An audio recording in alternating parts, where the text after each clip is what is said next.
நீங்க பூமிக்குரியவர்களாக இல்லாதபடிக்கு, நம்ம இந்த மாம்சத்துக்குரியவர்களாக இல்லாதபடிக்கு, நம்ம எல்லாருக்கும் ஒரு ஒரு நித்திய ஒரு ஜீவன் உண்டு. அதே நேரத்துல ஒரு நித்திய வீடு உண்டு. அது என்னது? பரலோகம். சோ நம்ம எல்லாரும் இந்த பூமிக்குரியவர்கள் அல்ல. இது தற்காலிகமான இடம். This is temporary place. ஓகேவா?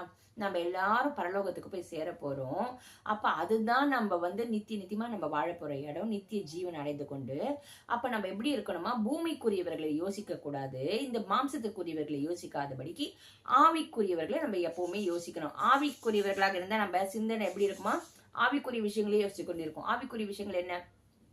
பிதா குமாரன் பரிசுத்தாவியர் பற்றி யோசிக்கிறது, அவர் ராஜ்யத்தை எப்படி கட்டலாம், மற்ற ஆத்மாக்கள் கிட்ட சுவிசேஷத்தை கொண்டு எப்படி சொல்லலாம், மற்ற ஆத்மாக்களை பசியோடு இருக்காங்க, தாகத்தோடு இருக்காங்க, அவங்களுக்கு எப்படி நம்ம உதவி செய்யலாம், தேவநாமத்தை எப்படி நம்ம மகிமைப்படுத்தலாம், இன்னும் எப்படி ஜெபிக்கலாம், இன்னும் எப்படி வேதம் வாசிக்கலாம், இன்னும் கிறிஸ்துவை எப்படி அறிந்து கொள்ளலாம், இன்னும் ஆவின் கனிகளை நான் எப்படி எல்லாம் கொடுக்கலாம், இன்னும் ஆவின் வரங்களை வைத்து தேவநாம மகிமைக்குன்னு என் மூலியமாக இன்னும் தேவநாமம் மகிமைப்பட ஆவின் வரங்களை தேவன் எனக்கு தந்தருளின் வரங்களை ஆவின் கனியோடு கூட நான் செய்து தேவநாமத்தை மகிமைப்படுத்த ஊழியத்தை இன்னும் கருத்தருக்குள்ள எப்படி பரிசுத்தமா வளர்க்கலாம், நான் இன்னும் எப்படி பரிசுத்தமா வாழலாம், நான் இன்னும் எப்படி அன்பானவளா இருக்கலாம், நான் எப்படி இன்னும் பொறுமையா இருக்கலாம், நான் இன்னும் எப்படி கீழ்ப்படியலாம், நான் இன்னும் எப்படி இயேசுவை முன்வைத்து மற்றவர்களை முன்வைத்து என்னை எப்படி இன்னும் நான் அடுத்தது என்ன இன்னும் எனக்குரிய யோசனைகளை நான் எப்படி பின்னாக வைக்கலாம்.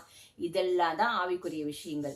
சோ நான் முன்னாடி சொன்னதெல்லாம் ஏன் நம்ம பூமியில இருக்குமே, நம்மளுக்கு கல்யாணம் வேணாமா, பிள்ளைகளுக்கு கல்யாணம் வேணாமா, வீடு இதெல்லாம் வேணும். முதலாவது கர்த்தருடைய ராஜ்யத்தையும் நீதியும் தேடுங்கள், மற்றவர்கள் எல்லாம் கூட கொடுக்கப்படும். உங்களுக்கு என்ன தேவையோ அதன் காலத்துல ஆண்டவர் நிச்சயமா அது செய்வார்.